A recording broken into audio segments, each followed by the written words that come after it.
Why do you think that these Holmes, Marple, and Poe that they still resonate so much with readers and writers today? Well, I think part of it is most of us have read some of it or watched a movie or something, so we're somewhat familiar with the characters. I thought they did a couple of interesting Sherlock Holmes movies in the last couple of years. Um, um, I'm so bad with the names, but there was one that Madonna's ex-husband directed, and I thought that was a really good one, fun. And then there was the TV series that dealt uh, with Holmes as well. Um, and so I think people are familiar with it. Everybody's read Edgar Allan Poe stories. I think that's you have to read those or you don't graduate from grade school or high school. And then people are familiar with Agatha Christie in a big way, Marple, and then some of her other characters. She was prolific, like somebody I know.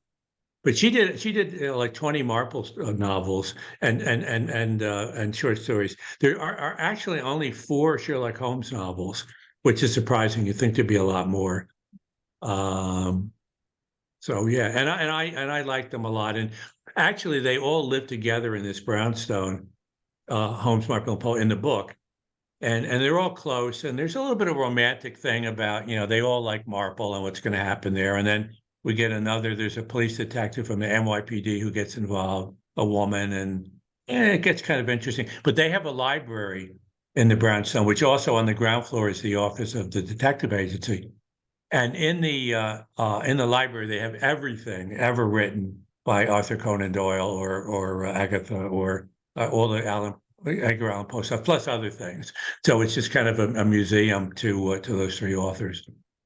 Yeah, I loved that the brownstone actually had a somewhat, History. a history as well. So it was, Hmm. and I hope this isn't a spoiler, but a cat makes an appearance, and I'm a cat person, so you sold me on that. Okay. Okay. um, Well, we have a cat here, Max the cat. I don't let him in here because he'd be on top of my head.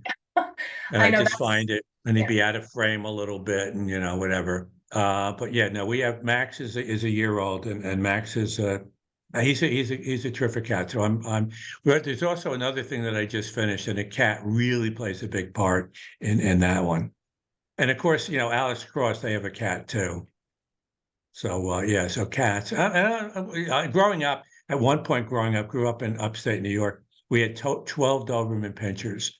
So Mhm. I've had dogs as well in a big way. That was my parents had the 12 Doberman Pinschers, but that's another story.